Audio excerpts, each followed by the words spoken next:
بسم اللہ الرحمن الرحیم۔ اعوذ باللہ من الشیطان الرجیم، بسم اللہ الرحمن الرحیم، وبہ نستعین وہو خیر المعین۔ سمر کلاسز کا جو سلسلہ ہے بہرحال آپ کے سامنے مسلسل جاری و ساری ہے۔ ممکن ہے کہ یہ آخری کلاس ہو۔ آج ہم جس چیز کے بارے میں ذکر کریں گے وہ یہ کہ انسان اپنی زندگی میں کامیابی کو کیسے حاصل کرے۔ اس لیے کہ کامیابی جو ہے وہ بہرحال ایک ہر انسان کے دل میں خواہش ہوتی ہے کہ کاش میں کامیاب ہو جاتا، میں جو کام کر رہا ہوں اس میں کامیاب ہو جاؤں، میں دنیا کی طلب میں ہوں تو اس میں کامیاب ہو جاؤں، میں دین کی طلب میں ہوں تو اس میں کامیاب ہو جاؤں۔ بہرحال ہر انسان کی اپنی اپنی خواہشات ہیں، لیکن بہرحال سب سے بہتر خواہش یہ کہ انسان آخرت کی خواہش کو رکھے، آخرت کی کامیابی کو مد نظر رکھے، اپنے ذہن کو آخرت کی طرف لگائیں تاکہ آپ آسانی سے کامیابی حاصل کر سکیں۔ اور یہ جو کلاسز ہیں یہ ہمارے کلاسز بچوں کے لیے ہیں، لہٰذا ان کے لیے ان کلاسز میں نے پوری کوشش یہ کر رہا ہوں کہ پوائنٹ وائز آپ کو چیزیں بیان کی جائیں۔ آیت اللہ بہجت نے 7 ایسے نکات بیان کیے ہیں کہ جو انسان کی کامیابی میں بہت اہم کردار اور بہت اہم رول ادا کرتا ہے۔ 7 ایسے پوائنٹس بیان کیے۔ نمبر 1، نماز کو اول وقت ادا کرو۔ آیت اللہ بہجت سے جب پوچھا گیا تو انہوں نے بتایا کہ نماز کو اول وقت ادا کرو۔ مرحوم طباطبائی فرماتے ہیں کہ اگر کوئی شخص اپنی نماز کو اول وقت ادا کرتا ہے اور وہ کسی مقام تک نہیں پہنچتا تو وہ میرے اوپر لعنت کرنے کا حق رکھتا ہے۔ آپ دیکھیں کہ کتنی بڑی حیثیت ہے اس نماز کی کہ نماز کو اول وقت ادا کرنا ہے۔ ہمارے معاشرے میں کیا ہوتا ہے، نارملی کیا ہوتا ہے کہ ہم لوگ ظہر کی نماز 3-4 بجے قریب پڑھتے ہیں، 5 بجے قریب پڑھنے لگتے ہیں، صبح کی نماز بالکل بس اٹھے اور 2 رکعت پڑھی اور سو گئے پھر سے۔ مغرب کی نماز کے لیے بھی کوشش کرتے ہیں کہ آخر وقت میں پڑھ لیں گے۔ نہیں، اپنی نمازوں میں ترتیب پیدا کریں، اس لیے کہ اگر آپ کی نماز مرتب ہو جائے گی تو آپ کی پوری لائف منظم اور مرتب ہو جائے گی۔ نمبر 2 یہ ہے کہ آپ قرآن کی تلاوت کو زیادہ سے زیادہ انجام دیں۔ یہ ماہ رمضان ہے اور اس ماہ رمضان کے سلسلے میں احادیث میں بھی آیا ہے کہ ہر مہینے کے لیے ایک فصل ہوتی ہے، ہر چیز کے لیے ایک فصل ہوتی ہے، اور قرآن کی فصل ماہ رمضان، یعنی قرآن ماہ رمضان میں زیادہ سے زیادہ پڑھا جائے۔ اور آپ اپنی زندگی میں اس چیز کو اتار لیں کہ آپ کو زیادہ سے زیادہ قرآن کی تلاوت کرنی ہے، اس لیے کہ جتنا آپ قرآن کی تلاوت کریں گے اتنا آپ کے ذہن فعال ہوگا، آپ کا ذہن کام کرنا شروع کرے گا، آپ کے ترقی کے راستے اتنے زیادہ کھلتے چلے جائیں گے۔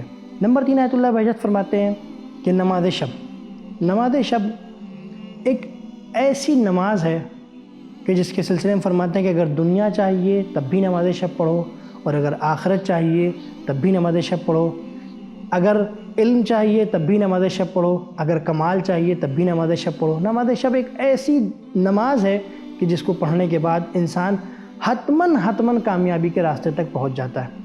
آپ فرماتے ہیں کہ اگر کسی نے سوال کیا کہ اگر توفیق نہ ہو نماز شب پڑھنے کی تو کیا کرے، تو آپ نے فرمایا کہ سورہ کہف کی آخری آیت کی تلاوت کر کے سویا کرو، انشاءاللہ تمہاری آنکھ نماز شب کے لیے کھل جائے گی۔ اس کے بعد فرماتے ہیں کہ اگر اس کے بعد بھی کسی کی آنکھ نہ کھلے اور وہ نماز شب نہ پڑھ سکے تو وہ سونے سے پہلے نماز شب پڑھے، کہ ہم نماز شب پڑھ کے سوئیں گے، اور اگر ایسا نہ ہو سکے تو اپنے اوپر واجب کر لے کہ وہ نماز شب کی قضا کرے گا۔ جتنا زیادہ اپنے اندر آپ نماز شب کے عادی اپنے آپ کو بنا لیں گے، کامیابی آپ کے قدم بہت آسانی کے ساتھ چومے گی۔ نمبر 4 کیا ہے؟ نمبر 4 یہ ہے کہ ہمیں معصومین علیہ السلام سے توسل اختیار کرنا ہے، یعنی جتنا زیادہ سے زیادہ ہو سکے آپ معصومین سے توسل اختیار کریں تاکہ آپ معصومین کے قریب ہو جائیں۔ اب مسئلہ یہ ہے کہ معصومین سے توسل کیسے اختیار کریں؟ زیارت جامع کبیرہ پڑھیں، زیارت امیر المومنین علیہ السلام پڑھیں، زیارت وارثہ پڑھیں، زیارت عاشورہ پڑھیں، یہ زیارتوں کو پڑھیں، دعاؤں کو پڑھیں جو معصومین سے صادر ہوئی ہیں، صحیفہ سجادیہ کی کچھ دعائیں ہیں وہ پڑھیں تاکہ آپ زیادہ سے زیادہ معصومین سے قریب ہو سکیں۔ جتنا آپ معصوم سے قریب ہوں گے اتنا آپ کی زندگی میں ترقی کے لیے راستے کھلتے جائیں گے اور آپ ترقی کرتے چلے جائیں گے۔ معصوم سے قریب ہونے کے لیے صرف دعائیں نہیں بلکہ خود ان دعاؤں کے اوپر عمل کرنے کی کوشش کریں اور پوری کوشش یہ کریں کہ جو چیزیں ہم معصوم کو پسند ہیں ہم اس کو انجام دیں اور جو چیزیں نہیں پسند ہیں ہم انہیں ترک کر دیں۔ نمبر 5، امام زمانہ علیہ السلام کی طرف توجہ کریں، اس لیے کہ ہر وقت کا ہر زمانے کا امام ہے، اور ہمارے وقت کا ہمارے زمانے کا جو امام ہے ہمیں ان سے دعا کرنی چاہیے کہ وہ ہمارے حالات کو دیکھیں، ہمارے حق میں دعا کریں۔ اس لیے کہ اگر آپ امام سے دعا کریں کہ مولا آپ ہمارے اوپر رحم کریں، میرے سلسلے میں دعا کریں، تو انشاءاللہ کامیابی ضرور بالضرور آپ کے قدم چومے گی، بشرط یہ کہ آپ امام کے صحیح منتظر اور ان سے قریب ہونے کی پوری کوشش کریں۔ صحیح منتظر ہونے کا طریقہ، جو آپ کی ذمہ داری ہے اس کو پہلے تشخیص دیں کہ آپ کی کیا ذمہ داری ہے اور آپ کو کس چیز کو پہلے انجام دینا ہے۔ ایسا نہ ہونے پائے کہ دنیا کے بہاؤ کے ساتھ آپ بہتے چلے جائیں، فلاں صاحب یہ کریں تو ہم بھی یہ کریں گے، فلاں صاحب یہ کریں تو ہم بھی یہ کریں گے۔ مثال کے طور کے اوپر بہت چھوٹی سی بات ہے، پورے معاشرے میں اس ٹائم پب جی ایک گیم عام ہو گیا ہے، سب کھیلتے ہیں، تو کیا آپ کے اوپر یہ اچھا بہتر ہے آپ کے لیے کہ آپ پب جی گیم کھیلیں یا ٹائم ویسٹ کریں؟ نہیں، یہ ایک نشہ ہے۔ کوشش کریں کہ اس ٹائم کو کسی دوسری جگہ پہ یوٹیلائز کریں، کسی دوسری جگہ پر آ کر کے وہ ٹائم لگائیں تاکہ آپ اپنی زندگی میں ترقی کر سکیں۔ ٹائم کو ویسٹ کرنا بھی منع ہے، ٹائم کو سیو کرنے کی عادت ڈالیں۔ جتنا آپ اپنے آپ کو ٹائم سیو کر سکتے ہیں اتنا ترقی آپ کے، کامیابی آپ کے قدم کو چومے گی۔ نمبر 6، کسی کا دل نہ دکھائیں۔ ہمارے معاشرے میں عام ہے، بالکل عام سی بات ہے کہ ہم لوگ آپس میں بیٹھ کر کے مذاق کرتے ہیں۔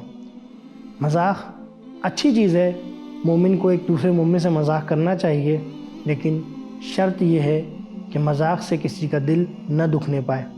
اگر آپ کے مذاق سے کسی کا دل دکھتا ہے تو اس طرح کے مذاق کو بالکل ختم کر دیں، ترک کر دیں، مذاق نہ کریں۔ دوسری بات یہ ہے کہ کسی کا دل نہیں توڑنے کے سلسلے میں جو تذکرے کیے گئے ہیں ان میں سے ایک یہ بھی ہے کہ آپ کسی سے مذاق نہیں کریں۔ اگر مذاق کرتے ہیں تو اتنا ہی کریں کہ بس وہ مسکرائے اور آپ کو بھی تھوڑی سی مسکراہٹ آ جائے۔ اب دل نہ توڑنے کے سلسلے میں بہت ساری باتیں ہو سکتی ہیں۔ مثال کے طور کے اوپر آپ نے کوئی ایسا کام انجام دے دیا کہ جو دوسرے کو یا سامنے والے کو پسند نہیں آ رہا ہے، تو کوشش کریں کہ اگر وہ دین اور شریعت کے خلاف نہ ہو تو اس کام کو انجام نہ دیں، تاکہ سامنے والا آپ کا پڑوسی کسی کا دل آپ سے نہ دکھنے پائے۔ اگر کسی کا بھی دل آپ سے دکھے گا تو آپ کی ترقی کی راہیں اور سخت سے سختر ہوتی جائیں گی۔ 7واں اور آخری پوائنٹ، لوگوں کے حقوق کو ادا کریں۔ یہ جو آیت اللہ بہجت نے جملہ کہا ہے کہ لوگوں کے حقوق کو ادا کریں، یہ ایک بہت وسیع بحث ہے۔ ایسا نہیں کہ ایک جملے میں ہم کہہ کے نکل جائیں کہ لوگوں کو حقوق کو ادا کریں۔ اس میں بہت سارے، مثلا چوتھے امام کا رسالہ حقوق موجود ہے، اس میں ہر شخص کے بارے میں، ہر شخصیت کے بارے میں الگ الگ حقوق بیان کیے گئے ہیں۔ طالب علم کا حق یہ ہے، استاد کا حق یہ ہے، پیدل چلنے والے کا حق یہ ہے، سواری کا حق یہ ہے۔ مثال کے طور پر جو پیدل چل رہا ہے، جو سواری پہ ہے، ان دونوں کے لیے حقوق یہ ہے کہ جو سواری پہ وہ گاڑی کے اپنے ہارن نہیں بجائے۔ ہمارے معاشرے میں کیا ہے، ہم لوگ کیا کرتے ہیں، نارملی ہارن بجاتے ہوئے چلتے ہیں۔ کیا ہے بھائی، ارے اگر ہم نہیں بجائیں گے تو کوئی دوسرا بجائے گا، راستہ صاف نہیں ہو رہا۔ نہیں، بلکہ لوگوں کے حقوق میں سے یہ ہے کہ جو پیدل جا رہا ہے آپ اس کو گاڑی کے ہارن نہیں بجا سکتے، ہٹو بچوں کی آواز نہیں لگا سکتے۔ کوشش کریں کہ وہ خود بخود آسانی کے ساتھ اس راستے سے ہٹ جائے۔ جتنا زیادہ آپ اخلاق کے اوپر غور کریں گے، اللہ آپ کو اتنا ہی زیادہ ترقی کی طرف لے جائے گا۔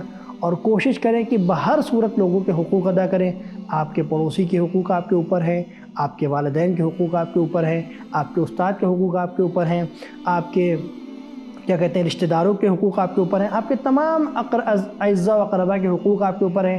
آپ ہر صورت سے کوشش کریں کہ ان کے حقوق کو ادا کریں، اور جب ان کے تمام حقوق ادا ہو جائیں گے تو انشاءاللہ آپ کامیابی کی طرف پہنچ جائیں گے۔ ایک آخری واقعہ جو آیت اللہ بہجت کی زندگی کا ہے کہ ایک شخص امام آیت اللہ بہجت کے پاس آتا ہے اور آنے کے بعد کہتا ہے کہ میری فلاں فائل کھو گئی ہے اور وہ نہیں مل رہی ہے۔ اور آغا وہاں پر ایران میں مولانا کو آغا کہتے ہیں، کہ آغا ممکن ہے کہ اگر یہ فائل نہ ملی تو میری نوکری بھی جا سکتی ہے۔